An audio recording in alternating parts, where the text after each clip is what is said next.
ফ্যাসিস্টের আত্মা কিভাবে বিদায় করাবেন? যতই ঝাড়ফুকুর করেন না কেন, যতই ঝাঁটাপিটা করেন না কেন, বাংলাদেশে যে ফ্যাসিস্টের যে আত্মা রয়েছে সেই আত্মাগুলোকে আসলে দূর করা সম্ভব নয়।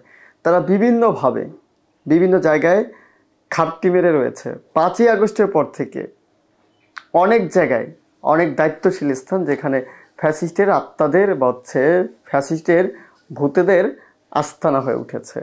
আস্তানাগুলো কারা দিচ্ছে? এই আস্তানাগুলো কারা তৈরি করে দিচ্ছে? 5ই আগস্টে আগে যে ফ্যাসিস্ট যখন ক্ষমতায় ছিল, সেই ফ্যাসিস্টের নেতৃত্বে যারা সুযোগ সুবিধা নিয়েছে, সেই ফ্যাসিজমকে যারা কায়েম করেছে, ফ্যাসিজমের যে সহযোগী যারা ছিল, সেই ফ্যাসিস্টরা এখনও যে তাদের স্বপথে রয়েছে, পাশাপাশি নতুন করে পদ পাচ্ছে। আসলে এই পদ যারা দিচ্ছে তারা কারা? তা যে আগে ফ্যাসিস্টের যে সহচারী ছিল, সহযোগী ছিল, তারা কি জানে না যে এরা ফ্যাসিস্টের আত্মা বা প্রেতাত্মা? এই প্রেতাত্মাদের কেন আবার ফেরানো হচ্ছে? কারা ফেরাচ্ছে? অন্তর্বর্তীকালীন সরকারকে নিয়ে তো অনেক প্রত্যাশা, আশা, ভরসা অনেক কিছু আমাদের রয়েছে।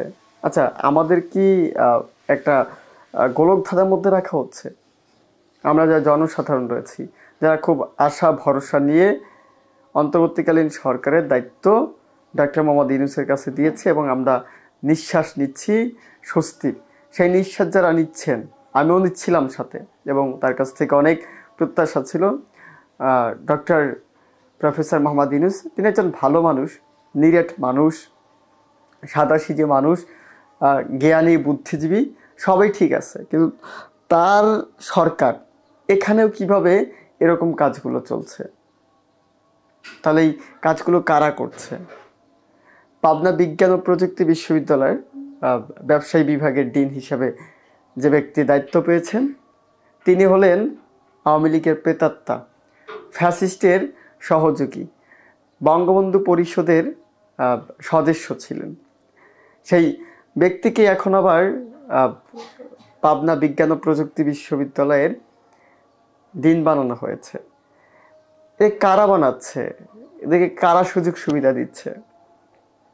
যারা বিগত সময় আওয়ামী লীগ থেকে সবচেয়ে বেশি সুযোগ সুবিধা নিয়েছে, আওয়ামী লীগের রাজনীতির সাথে সম্পৃক্ত ছিল।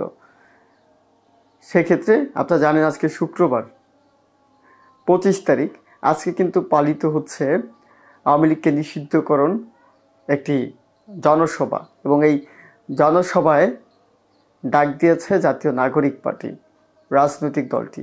পাশাপাশি অন্যান্য যে সংগঠনগুলো বা রাজনৈতিক দলগুলো রয়েছে তারা এটাকে সমর্থন জুগিয়েছে। আচ্ছা, অন্তর্বর্তীকালীন সরকার তা তো রাজনৈতিক দলের বিপক্ষে নয়, পক্ষেই রয়েছে ধরে নিলাম। তার রাজনৈতিক দলগুলো যে সিদ্ধান্ত নিবে, নির্বাচন কমিশন যে সিদ্ধান্ত নিবে, সে অনুযায়ী কাজ করবে। তারপর কেন এই প্রেতাত্মা, আওয়ামী লীগিয়ান প্রেতাত্মাগুলো আবার আস্তে আস্তে করে বিভিন্ন জায়গায় বাসা বাঁধতে শুরু করেছে?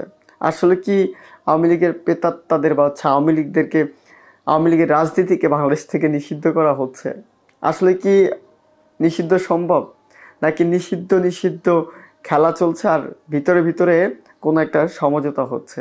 এই সমঝোতাটা কারা করছে? আমি জনগণ হিসেবে প্রশ্ন করি যে এই সমঝোতা কারা করছে?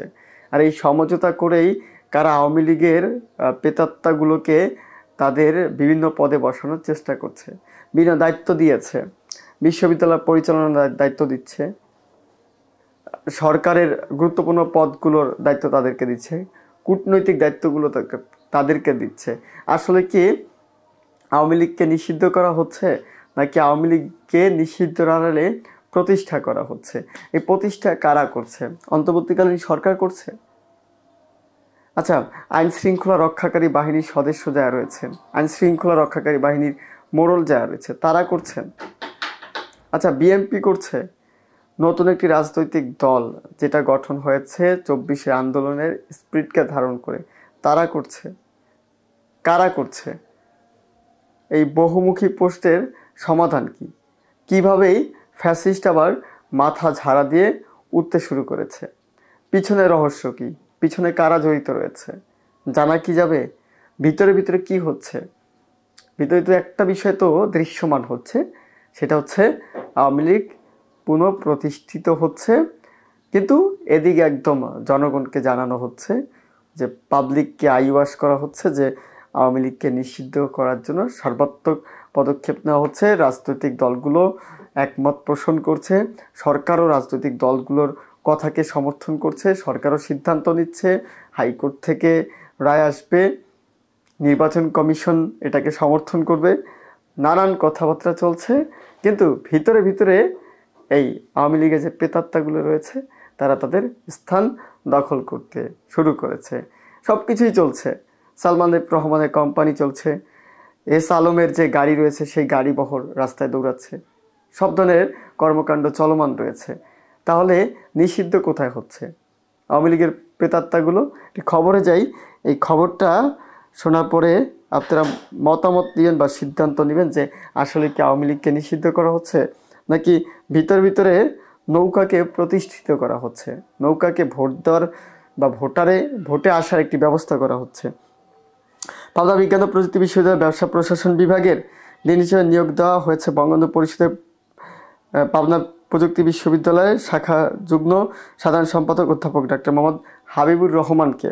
ওই যে ভিতরে ভিতরে সমঝোতা চলছে, একদম আওয়ামী লীগকে কীভাবে পুনঃপ্রতিষ্ঠা দেওয়া যায়, আওয়ামী লীগের ব্যক্তিদের কীভাবে দায়িত্ব দেওয়া যায়, প্রেতাত্মাদের কীভাবে আবার শপথে রাখা যায় বা প্রেতাত্মাদের নতুনভাবে কীভাবে দায়িত্ব দিয়ে তাদেরকে আবার রাজনীতিতে ফেরানো যায়, সেই কি কন্ডিশনে বা কি মতামতের ভিত্তিতে করে বা কোন গুণের কাজে তাকে এই দায়িত্বটা দেওয়া হলো। আওয়ামী লীগ করার পরে, ফ্যাসিস্টের সহযোগী হওয়ার পরেও পাবনা বিজ্ঞান ও প্রযুক্তি বিশ্ববিদ্যালয় ব্যবসা প্রশাসনের বিভাগের ডিন হিসেবে যে দায়িত্ব পেয়েছেন ডাক্তার বঙ্গবন্ধু পরিষদের সাধারণ সম্পাদক আওয়ামী লীগের রাজনীতির সঙ্গে সরাসরি সম্পৃক্ত বলে অভিযোগ রয়েছে। এর আগে বয়সের আগেই অধ্যাপক স্ত্রীকে নিয়োগের চেষ্টা ও নারীদের সঙ্গে নানা অঙ্গভঙ্গির নানা ঘটনার সমালোচিত হয়েছেন এই ভদ্রলোক। বুধবার 23 এপ্রিল বিদ্যালয়ের রেজিস্ট্রার বিভাজন কুমার ব্রহ্ম স্বাক্ষরিত এক বিজ্ঞপ্তিতে তাকে বিশ্ববিদ্যালয়ের ব্যবসা প্রশাসন বিভাগের ডিন হিসেবে দায়িত্ব দেওয়া হয়। খোঁজ দিয়ে জানা গেছে, আওয়ামী লীগের রাজনীতির সঙ্গে সম্পৃক্ত সুযোগ বিশ্ববিদ্যালয় নিয়োগ পাওয়ার পর থেকেই বিশ্ববিদ্যালয় প্রভাব বিস্তার করে হাবিবুর রহমান। একের পর একবার প্রক্টর হয়েছিলেন, সেই সময় নিজের স্ত্রীকে নিয়োগের জন্য প্রশ্ন ফাঁস করার ধরা পড়েছিলেন। ক্ষমতা অপব্যবহার করে নির্দিষ্ট সময়ের আগে অধ্যাপক হিসেবে পদোন্নতি নিয়েছেন। আপন ভাই ইশারত আলী পাবনা জেলা আওয়ামী লীগের সদস্য, আটঘরিয়া উপজেলার চেয়ারম্যান ছিলেন।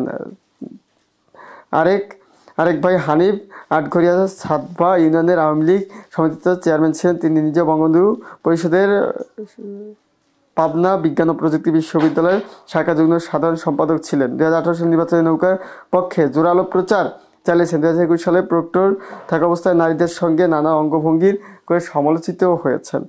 নাম প্রকাশ অনিচ্ছুক একাধিক শিক্ষক শিক্ষার্থী বলছেন,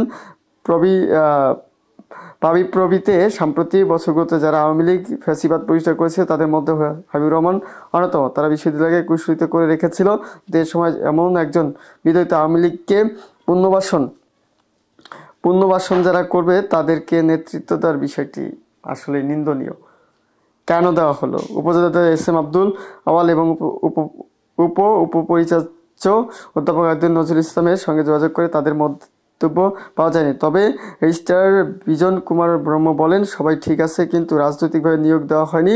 বিশ্ববিদ্যালয়ের নিয়ম অনুযায়ী জ্যেষ্ঠতার ভিত্তিতে 2 বছরের জন্য নিয়োগ দেওয়া হয়েছে। এখানে কারো কিছু করার থাকে না। উনি ওই বিভাগের সিনিয়র হিসেবেই নিয়োগ পেয়েছেন, বিভাগে সিনিয়র হিসেবে দায়িত্ব রয়েছেন, এই জন্য সেই দায়িত্বরত স্থান থেকে তিনি নিয়োগ পেয়েছেন। এই যে বিগত সময় যে সিনিয়র হওয়ার যে ধাপগুলো আপনারা তো শুনেছেন, কিভাবে আলোচনা সমালোচনা, কিভাবে আওয়ামী লীগের ক্ষমতা ব্যবহার করে, কিভাবে আওয়ামী লীগের রাজনৈতিক প্রভাব ব্যবহার করে, ভাইদের ক্ষমতা ব্যবহার করে তিনি বয়স না হওয়ার পরেও অধ্যাপক কিভাবে হয়েছেন, নানান ঘটনা এখানে উল্লেখ করা হয়েছে।